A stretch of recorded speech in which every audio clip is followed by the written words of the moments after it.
നമസ്കാരം. അന്തിച്ചർച്ച ആരംഭിക്കുകയാണ്. സംസ്ഥാന സർക്കാർ മുഖം മിനുക്കുകയാണ്. രണ്ടാം പിണറായി സർക്കാരിൻ്റെ ആദ്യ മുഖം മിനുക്കലെന്ന് വേണമെങ്കിൽ പറയാം. ഇടതുമുന്നണിയിലെ പൊതുധാരണ അതിൻ്റെ ഭാഗമായിട്ടാണ് ഈ മുഖം മിനുക്കലെങ്കിലും ഇത്തരം മന്ത്രിമാറ്റത്തിൽ സംസ്ഥാനത്തെ പൊതുജനങ്ങൾക്ക് എന്തു പ്രയോജനമെന്ന സ്വാഭാവിക ചോദ്യം ഉയർന്നു വരും. നിരവധി വിവാദങ്ങൾ നേരിടുന്ന സർക്കാരാണ്.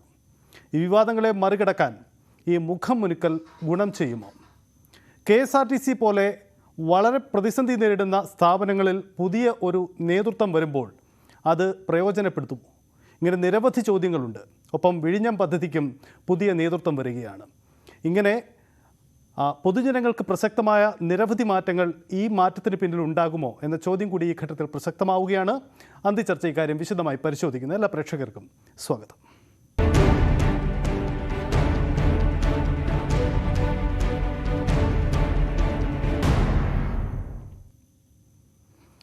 എനിക്കൊപ്പം രഞ്ജിത്ത് രാമചന്ദ്രനും ഒപ്പം VV അരുണുമുണ്ട്.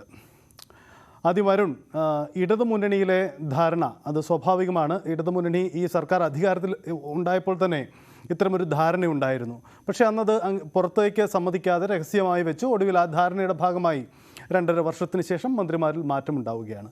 സ്വാഭാവികമായൊരു ചോദ്യം ഉയരും, ഇത് പൊതുജനങ്ങൾക്ക് എത്ര കണ്ട് ഗുണം ചെയ്യുന്ന മാറ്റമാണ്, അല്ലെങ്കിൽ ഇതിലെന്തെങ്കിലും ജനങ്ങൾക്ക് ഗുണപ്രദമായ എന്തെങ്കിലും ഉണ്ടോ എന്ന ചോദ്യം അതവിടെ നിൽക്കട്ടെ. അതിനു മുമ്പായി തന്നെ ഇപ്പോൾ ഈ വിവാദങ്ങളിൽ ഇങ്ങനെ പോകുന്ന ഒരു സർക്കാർ, ആ സർക്കാരിനൊരു മുഖം മിനുക്കാൻ ഈ മാറ്റം ഗുണം ചെയ്യുമോ? അരുൺ, അങ്ങനെ തോന്നുന്നുണ്ടോ? സഹിത്ത് ഇതൊരു മുഖമിനുക്കൽ മാറ്റമെന്ന് ആ രീതിയിൽ പറയാൻ കഴിയില്ല. കാരണം ഇതൊരു അനിവാര്യമായ മാറ്റം മാത്രമാണ്. ഇടതുമുന്നണി ഒരു ധാരണ ഉണ്ടാക്കിയിരുന്നു.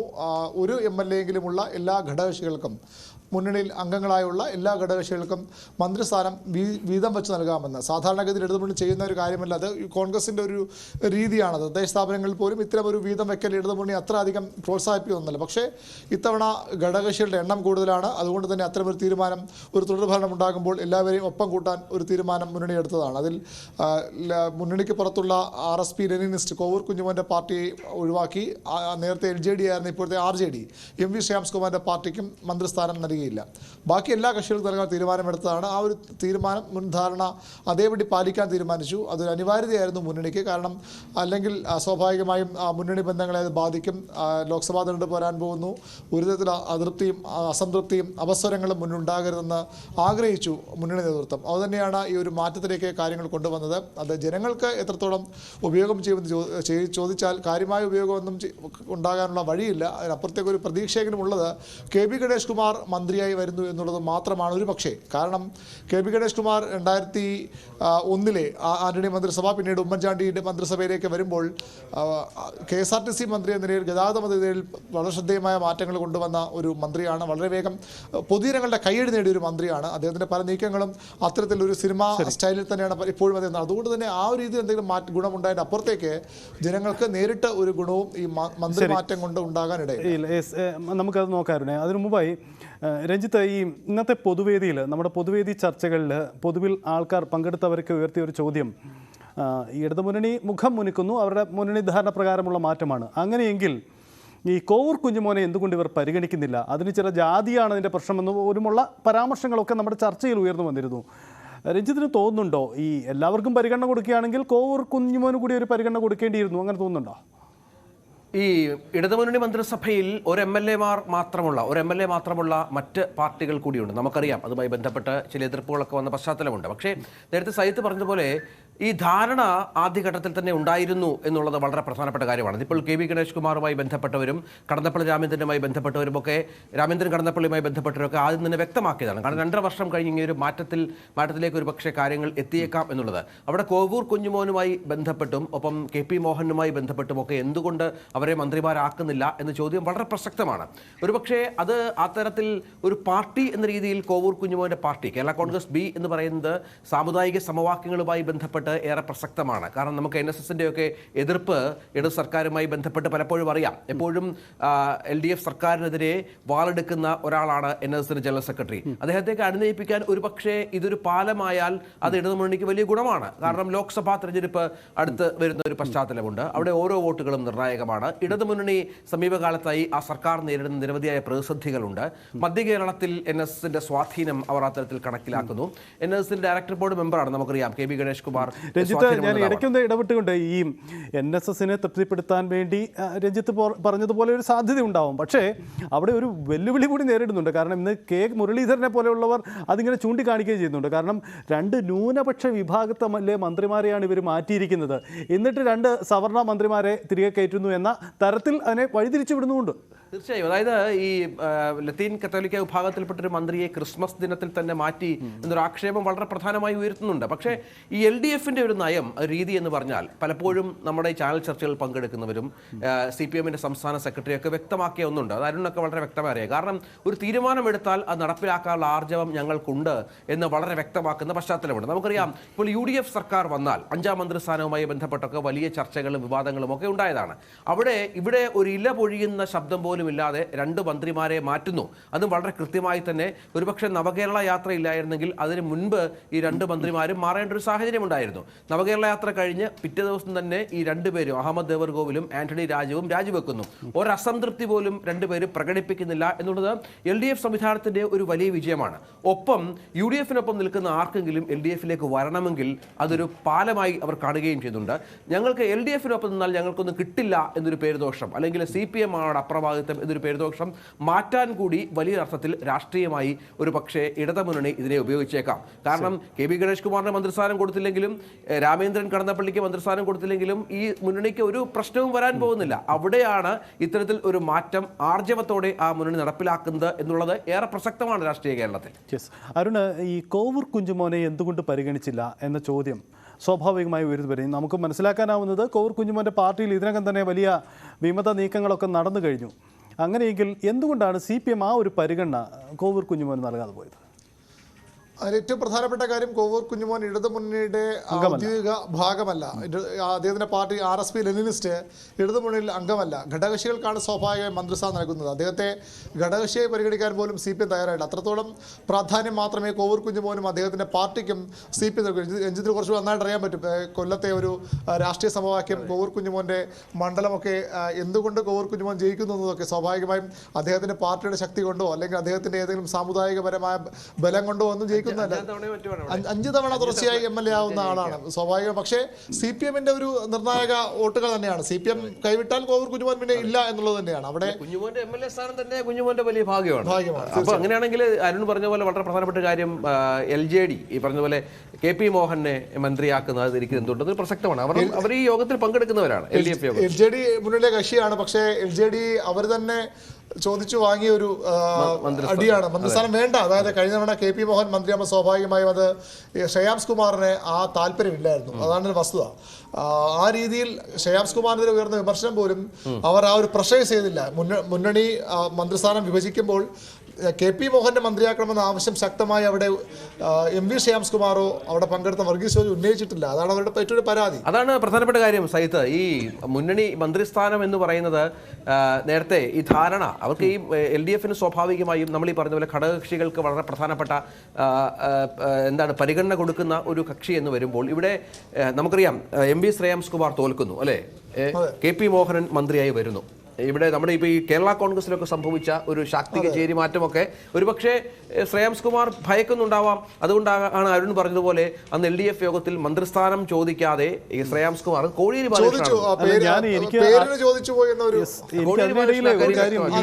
ശ്രേയാംസ് കുമാറിന്റെ ഇടതുമുന്നണിയിലെ ഭാവി അരുണേ, എനിക്ക് തോന്നുന്നു അത് അത്ര കണ്ടങ്ങ് സുരക്ഷിതമാണോ? കാരണം അദ്ദേഹവും മാതൃഭൂമി പത്രവും മുന്നണിക്കെതിരെ, CPMനെതിരെ, പാർട്ടിക്കെതിരെയൊക്കെ എഴുതുന്നു എന്ന പരാതി CPMന്റെ പല നേതാക്കൾക്കും ഉണ്ട്. അപ്പോൾ ഇതൊരു ഇടതുമുന്നണിയിലെ ശ്രേയാംസ് കുമാറിൻ്റെ ഭാവി എത്ര കണ്ട് എന്നൊരു ചോദ്യം കൂടി ഉയരുന്നില്ലേ? ഉറപ്പായിട്ടും. കാരണം പരസ്യമായി തന്നെ മുഖ്യമന്ത്രി മാതൃഭൂമിയുടെ പേരെടുത്ത് പറഞ്ഞ്, ആദ്യമൊക്കെ അങ്ങനെ പേരെടുത്ത് പറയാതെ വിമർശിച്ച ഏതാനും 6 മാസം മുമ്പ് പത്രത്തിന്റെ പേരെടുത്ത് പറഞ്ഞതിനെ മുഖ്യമന്ത്രി വിമർശിച്ചു. അതുമല്ല, ഈ UDF വളരെ പ്രതീക്ഷയോടെ കാണുന്ന ഒരു മുന്നണി മാറ്റം ആദ്യം പോകുന്നു. പക്ഷേ പലപ്പോഴും UDF കേന്ദ്രം പ്രചരിപ്പിക്കുന്നത് കേരള കോൺഗ്രസ് ഉടൻ മുന്നണി വിടും, നിയമസഭാ തെരഞ്ഞെടുപ്പിനും ലോക്സഭാ തെരഞ്ഞെടുപ്പിനും ആദ്യം പറഞ്ഞു. ഇപ്പൊ നിയമസഭാ തെരഞ്ഞെടുപ്പ് പറയുന്നു. അതിനു മുമ്പേ പോകാൻ തയ്യാറായി നിൽക്കുന്നവരാണ് RJD. ഇപ്പോൾ RJD എന്ന ഒരു ചർച്ചകൾ വളരെ സജീവമായി തന്നെയുണ്ട്. അതുകൊണ്ട് തന്നെ എം വി ശ്യാംസ്കുമാർ ഇന്നും പോലീസിനെതിരെയൊക്കെ വിമർശിച്ച് രംഗത്ത് വന്നിട്ടുമുണ്ട്.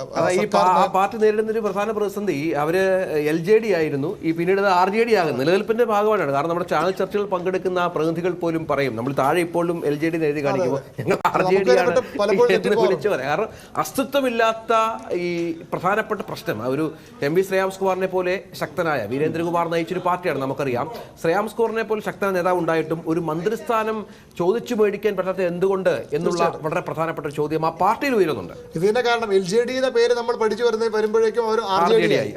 അടുത്ത പാർട്ടി ആ ഒരു വലിയൊരു പ്രതിസന്ധിയുള്ള പാർട്ടിയാണ്. പക്ഷേ ഒരു കാര്യം ഈ ജനതാദൾ എസിന് മന്ത്രിസ്ഥാനമുണ്ട്. അത് വളരെ പ്രധാന കാര്യം. കാരണം വിഘടിച്ചു പോയ പാർട്ടികളാണല്ലോ. അവർക്ക് രണ്ട് എം എൽ എമാരുണ്ട്, മന്ത്രിസ്ഥാനമുണ്ട്. അങ്ങനെ നമുക്ക് ഈ മുന്നണി സംവിധാനത്തിൽ ഇപ്പോൾ മാന്യമായ ഒരു വാക്ക് പാലിച്ചു പിന്നെ LDF എന്ന് മാത്രം പറയാം. അതാണ് അതിന്റെ ഒരു പ്രസക്തി. നമുക്ക് രാഷ്ട്രീയം മാറ്റി നിർത്താം. കാരണം രാഷ്ട്രീയത്തിന് പല തലങ്ങളുണ്ട്, പല സാഹചര്യമുണ്ട്. അതിനും അപ്പുറം ഈ മന്ത്രിമാരുടെ മാറ്റം എത്ര കണ്ട് ഗുണം ചെയ്യുന്നു എന്നുള്ളതാണ്. അതിൽ നമുക്കറിയാം 5 വർഷത്തേക്ക് തിരഞ്ഞെടുക്കപ്പെടുന്നവരാണ്, മന്ത്രിസഭയിലെത്തുന്നു. അപ്പം വകുപ്പുകൾക്ക് പഠിച്ച് അതിൽ മികച്ച രീതിയിലൊന്ന് പ്രവർത്തിച്ച് ഇങ്ങ് മുന്നോട്ട് വരുമ്പോഴാണ് വീണ്ടും ഒരു മാറ്റം ഉണ്ടാകുന്നത്.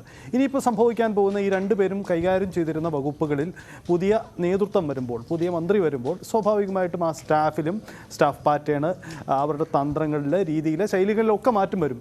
അപ്പോൾ അത് ബേസിക്കലി പബ്ലിക്കിന് അത് ഗുണം ചെയ്യുന്നുണ്ടോ എന്ന് ചോദ്യം ഉണ്ടാകുന്നുണ്ട്. ഒരു പക്ഷേ അതിൽ ഗണേഷ് കുമാറിൻ്റെ കാര്യം നമുക്കൊന്ന് പ്രത്യേകം പരാമർശിക്കാൻ എനിക്ക് തോന്നുന്നു രഞ്ജിത്തിന് കൃത്യമായി ഗണേഷ് കുമാറിൻ്റെ ഇടപെടലൊക്കെ കൃത്യമായി അറിയാവുന്ന ആളാണ്. ഗണേഷ് മുമ്പ് ഗതാഗത വകുപ്പ് കൈകാര്യം ചെയ്തതാണ്. നമുക്കറിയാം KSRTC പോലെ പ്രതിസന്ധിയിൽ നിൽക്കുന്ന ഒരു ചുമതലയിലേക്ക് ഗണേഷ് വരുമ്പോൾ രഞ്ജിത്ത് പ്രതീക്ഷിക്കുന്നുണ്ടോ ചില അത്ഭുതങ്ങൾ? സൈത്ത്, അതിനകത്ത് പ്രസക്തമായി നേരത്തെ അരുൺ ചൂണ്ടിക്കാട്ടിയ കാര്യമുണ്ട്. കാരണം 2001 ഗതാഗത വകുപ്പ് ഭരിച്ചപ്പോൾ അദ്ദേഹം കൊണ്ടുവന്ന പല പരിഷ്കാരങ്ങളും ആ വകുപ്പിന് ഗുണകരമായിരുന്നു ഒരു പരിധി വരെയെങ്കിലും. ഈ ലോ ഫ്ലോർ ബസ്സുകൾ പോലെയുള്ള സംവിധാനങ്ങൾ ഒരുക്കുന്നു. ഇപ്പോൾ നമ്മൾ കഴിഞ്ഞ ദിവസം നമ്മൾ LDF യോഗം കഴിഞ്ഞപ്പോൾ നമ്മുടെ കിരൺ ബാബു അടക്കം ഗണേഷ് കുമാറിനെ കണ്ട് ഇന്റർവ്യൂ എടുത്തപ്പോൾ അദ്ദേഹം പറഞ്ഞത് എൻ്റെ കയ്യിൽ ചില മാർഗങ്ങളുണ്ട്, അദ്ദേഹം ചില പഠനങ്ങൾ നടത്തിയിട്ടുണ്ട്. ഏതായാലും ഒരു മന്ത്രിയായിരിക്കുമ്പോൾ തൻ്റെ വകുപ്പിൽ വ്യക്തമായി തന്നെ ധാരണയുള്ളയാളും പഠിക്കുന്നയാളും ഈ ജീവനക്കാരെ അല്ലെങ്കിൽ ഉദ്യോഗസ്ഥരെ നിയന്ത്രിക്കാൻ കെൽപ്പുള്ള ആളുമാണ് KB ഗണേഷ് കുമാർ എന്ന കാര്യത്തിൽ തർക്കമില്ല. അതിന് പ്രധാനപ്പെട്ട കാര്യം വനംവകുപ്പ് ഇരിക്കുമ്പോൾ അരുണൊക്കെ അറിയാം. കാരണം അന്ന് ഈ 11 മണി മീറ്റിംഗ് എന്ന് പറയുന്നത് വളരെ പ്രധാനപ്പെട്ട ഒന്നായിരുന്നു. എല്ലാ ഉദ്യോഗസ്ഥരും ആ സമയത്ത് 10 മണി അല്ലേ 10 മണി മീറ്റിംഗ് എന്ന് വളരെ പ്രധാനപ്പെട്ട കാര്യമാണ്. എല്ലാ ഉദ്യോഗസ്ഥരും ഓൺലൈനിൽ അല്ലെങ്കിൽ ഓഫ്ലൈനിൽ ആ സമയത്ത് ഹാജരായിരിക്കണം. അവിടെ തീരുമാനം എടുക്കുന്ന അവിടെയാണ്. അപ്പോൾ ഫയലുകൾ എന്നത് വളരെ കൃത്യമായി നീങ്ങിയിരിക്കണം എന്ന നിർദ്ദേശം ഉദ്യോഗസ്ഥർക്ക് കൊടുക്കുന്ന ഒരു മന്ത്രിയായിരുന്നു ഗണേഷ് കുമാർ. അതിൻ്റെ ഒരു പരിചയം ഗണേഷ് കുമാറിന് KSRTCയുമായി ബന്ധപ്പെട്ടുണ്ട്. ഒരുപക്ഷെ രാമേന്ദ്രൻ കടന്നപ്പള്ളി ഈ അദ്ദേഹത്തിന്റെ തുറമുഖ വകുപ്പാണ് നൽകുന്നത്. നേരത്തെയും അദ്ദേഹം വകുപ്പുകൾ തുറമുഖം തന്നെയാണ് കൈകാര്യം ചെയ്തിരുന്നുണ്ട്. അങ്ങനെ ഒരു പരിചയം ഈ 2 മന്ത്രിമാർക്കും എന്നുള്ളത് ഈ വകുപ്പ് പഠിക്കുന്നതുമായി ബന്ധപ്പെട്ട് ഒരു പ്രയാസം അവർക്ക് ഉണ്ടാകും എന്ന് കരുതാനാവില്ല. ഇവിടെ ഒരു വ്യത്യാസം ഉണ്ടാകാൻ നമ്മൾ ആഗ്രഹിക്കുന്നത് ഇപ്പോൾ ഗണേഷ് കുമാറിന്റെ ഒരു പ്ലസ് പോയിന്റ് എന്ന് പറയുന്നത് വളരെ പ്രധാനപ്പെട്ട കാര്യമാണ്. അതുമായി ബന്ധപ്പെട്ട് സംസാരിക്കുമ്പോൾ ലഭിക്കുന്ന ഒരു കാര്യം, എന്ത് ചെയ്താലും നല്ല കാര്യം എന്ത് ചെയ്താലും അതിൽ പോസിറ്റീവാണ്. കാരണം മറ്റൊന്നുമല്ല, ഈ 2.5 വർഷമായി കാനഡ രാജ്യം ശ്രമിക്കാത്തത് കൊണ്ടല്ല, ശ്രമിച്ചിരുന്നു. പക്ഷേ ഒരു തരത്തിലും നന്നാക്കാൻ പറ്റാത്ത ഒരു വകുപ്പായി അത് മാറിയ പശ്ചാത്തലമുണ്ട്. സർക്കാരിൻ്റെ ആനുകൂല്യം 120 കോടിയാണ് കഴിഞ്ഞ മാസം കൊടുക്കുകയും പെൻഷനും ശമ്പളമായി കൊടുക്കുന്നത്. അവിടെ പോസിറ്റീവായി എന്ത് ചെയ്താലും, ജീവനക്കാരെ വിശ്വാസത്തിലെടുത്താൽ, കൃത്യമായി ശമ്പളം കൊടുത്താൽ, വരുമാനം കൂട്ടിയാൽ, എന്ത് പോസിറ്റീവ് കാര്യങ്ങളും ഗണേഷ് കുമാറിന് പ്ലസ് ആണ്. മൈനസ് എന്ന് പറയുന്നതിലേക്ക് ഒരു കാര്യത്തിലേക്ക് അതിന് പോകേണ്ടി വരില്ല. ഒരുപക്ഷെ ആദ്യത്തെ 2.5 വർഷമാണ് ഈ മന്ത്രിസ്ഥാനമെങ്കിൽ ഇതിലും കുഴപ്പമായേനെ. കാരണം കുഴപ്പമാക്കി പോയൊരു മന്ത്രി എന്നുള്ള പേരുദോഷം ഗണേഷ് കുമാറിന് ഉണ്ടായേനെ. അത് അദ്ദേഹവുമായി ബന്ധപ്പെട്ട കേന്ദ്രങ്ങൾ വ്യക്തമായി പറയുന്നുണ്ട്. അതെ. എന്തായാലും എനിക്ക് തോന്നുന്നു ഈ ഗതാഗത വകുപ്പിൽ പ്രത്യേകിച്ച് KSRTCയിൽ സർവകാല കളക്ഷൻ റെക്കോർഡൊക്കെ വരുന്ന ഒരു കാലഘട്ടത്തിലാണ്. അപ്പോൾ ഗണേഷിന് അതെ അതുകൊണ്ട് അല്ലാതെയും കളക്ഷൻ വർദ്ധിച്ചു എന്നാണ് KSRTC കണക്ക്. അതുകൊണ്ട് ഒരു പക്ഷേ ഗണേഷിന് നല്ല കാലമാവാം എന്ന് നമുക്ക് പ്രതീക്ഷിക്കാം. എന്തായാലും നമുക്ക് വിശദമായി പരിശോധിക്കാം. ഒരു ചെറിയ ഇടവേളയ്ക്ക് ശേഷം മടങ്ങി വരാം.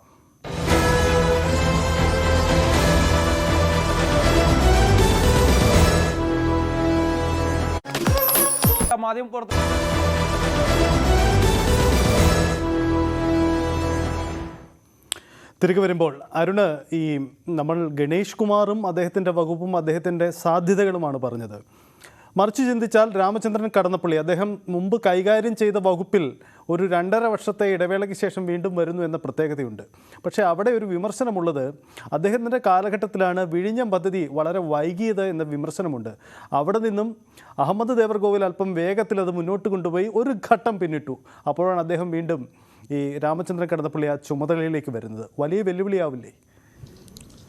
ഇത്തവണ കുറച്ചുകൂടി എളുപ്പമാകും രാമചന്ദ്രൻ കടന്നപ്പള്ളി. കാരണം അന്ന് വലിയ പ്രശ്നങ്ങളുണ്ടായിരുന്നു, പദ്ധതി നിർത്തിപ്പോകേണ്ടി വരികയോ എന്ന ആശങ്കയുണ്ടായിരുന്നു. പക്ഷേ ഇപ്പോൾ പദ്ധതി യാഥാർത്ഥ്യത്തോട് അടുത്തു കഴിഞ്ഞു. കപ്പലുകൾ വന്നു തുടങ്ങി. ഇനി എൻ്റെ വാണിജ്യപരമായ കപ്പലുകളുടെ വരവ് പോക്കും ആ കണക്കുകളുമൊക്കെ മാത്രമാണ്. ഒരു കൃത്യമായ ഒരു ചാല് ഇതിലേക്ക് വെട്ടിക്കഴിഞ്ഞു അഹമ്മദ് ദേവർകോവിൽ. അദ്ദേഹത്തെ ഒരുപക്ഷെ കേരള രാഷ്ട്രീയത്തിൽ അടയാളപ്പെടുത്താൻ പോകുന്നത് ഈ കഴിഞ്ഞ 2.5 വർഷത്തെ മന്ത്രി എന്ന നിലയിൽ തന്നെയാകും. അദ്ദേഹം ഈ വിഴിഞ്ഞ തുറമുഖവുമായി ബന്ധപ്പെട്ട് അദ്ദേഹം നടത്തിയ വളരെ വേഗത്തിലുള്ള ഇടപെടൽ തന്നെയാകും അഹമ്മദ് ദേവർകോവിലിനെ അടയാളപ്പെടുത്തുക. അതിൻ്റെ ഒരു ഗുണം സ്വാഭാവികമായും രാമചന്ദ്രൻ കടന്നപ്പള്ളിക്ക് തുടർന്ന് ലഭിക്കും. കിട്ടും. ആരുടെ വേഗത്തിൽ സമയപരിമിതി കൊണ്ടാണ് നമുക്ക് നാളത്തെ ദിവസം ഒരു പ്രധാനപ്പെട്ട ദിവസമായി മാറുന്നത്. മുഖ്യമന്ത്രിയും ഗവർണറും ഒരു വേദിയിൽ ഒന്നിച്ചു വരുന്നു എന്ന പ്രത്യേകത കൂടിയാണ്. കാരണം അങ്ങേയറ്റം മോശമായ രാഷ്ട്രീയ കാലാവസ്ഥയ്ക്കിടയിലാണ് രണ്ടുപേരും കണ്ടുമുട്ടുന്നത്. നാളെ എന്തെങ്കിലും തരത്തിലുള്ള ഈ കണ്ടുമുട്ടൽ എന്തെങ്കിലും തരത്തിലുള്ള ഒരു മഞ്ഞുരുക്കലിന് ഇടവെക്കുമോ? അങ്ങനെ ആരും കരുതുന്നുണ്ടോ? സഹിത്ത് ഏതാണ്ട് 1 വർഷം മുമ്പായിരുന്നു മന്ത്രി സജി ചെറിയാന്റെ തിരിച്ചുവരവ്, സത്യപ്രതിജ്ഞ. അതുവരെ വലിയ പ്രശ്നം, നയപ്രഖ്യാപന പ്രസംഗത്തിൽ പോലും ഗവർണർ എത്തുമോ എന്ന തരത്തിലുള്ള ആശങ്കകൾ. അവിടെ മുഖ്യമന്ത്രി ഗവർണറിൽ സംസാരിക്കുന്നു, മഞ്ഞുരുകുന്നു, ഗവർണർ എത്തുന്നു, നയം പ്രഖ്യാപിച്ചു പോകുന്നു, അദ്ദേഹത്തിൻ്റെ പ്രമേയം കൊണ്ടുവരുന്ന UDF-നെ തള്ളി സർക്കാർ ഗവർണർക്ക് നിൽക്കുന്നു എന്ന കാഴ്ചകളൊക്കെ ഉണ്ടായത്. പക്ഷേ ഇപ്പോൾ അത്ര എളുപ്പമല്ല ഈ കണ്ടു. അതെ, ഇന്നും അതെ, സ്വാഭാവികമായിട്ടും ഇന്ന് SFI പ്രതിഷേധിക്കേണ്ടില്ല. കാരണം നാളെ ഗവർണർ സത്യപ്രതിജ്ഞ ചൊല്ലിക്കൂടെ അദ്ദേഹത്തെ ഭരണഘടന ഉത്തരവാദിത്തമാണെങ്കിൽ പോലും അവിടെ ഒരു സമവായം കാണേണ്ടത്. പക്ഷേ ആ സമവായത്തിന് തയ്യാറല്ലെന്ന പ്രഖ്യാപനമാണ് SFI നടത്തിയത്. നാളെ ഗവർണർ അദ്ദേഹത്തിന് ഉത്തരവാദിത്വം നിർവഹിക്കും. അതിനപ്പുറത്തേക്ക് ഒന്നും സംഭവിക്കാൻ പോകുന്നില്ല. മഞ്ഞ് കുറച്ചുകൂടി കട്ടിപിടിക്കും. നാളെ കാണുമ്പോൾ ഒരു ഷേഖ് ഹാൻഡ്, ഒരു ചിരി ഉണ്ടായാൽ പരസ്പരം അതിനപ്പുറത്തേക്ക് മഞ്ഞുരുകൊന്നും ഇനി പ്രതീക്ഷിക്കേണ്ട ഈ ആരിഫ് മുഹമ്മദ് ഖാനും പിണറായി വിജയനും തമ്മിൽ. യെസ്, എന്തായാലും ഇത് രാഷ്ട്രീയമാണ്. രാഷ്ട്രീയമെന്ന് മാത്രമല്ല, ലോക്സഭാ തെരഞ്ഞെടുപ്പ് ഒരുക്കത്തിലാണ് രാജ്യം. അതുകൊണ്ട് തന്നെ എല്ലാ നീക്കങ്ങൾക്ക് പിന്നിലും ഒരു രാഷ്ട്രീയവും അതിന് പിന്നിൽ ചില താല്പര്യങ്ങളും ഒക്കെ ഉണ്ടാവും. എന്തായാലും മന്ത്രിസഭയിലേക്ക് പുതിയതായി എത്തുന്ന 2 അംഗങ്ങൾക്ക് എല്ലാ ഭാവങ്ങളും ഞങ്ങളും നേരുന്നു. അന്തിച്ചർച്ച പൂർണ്ണമാവുന്നു. നമസ്കാരം.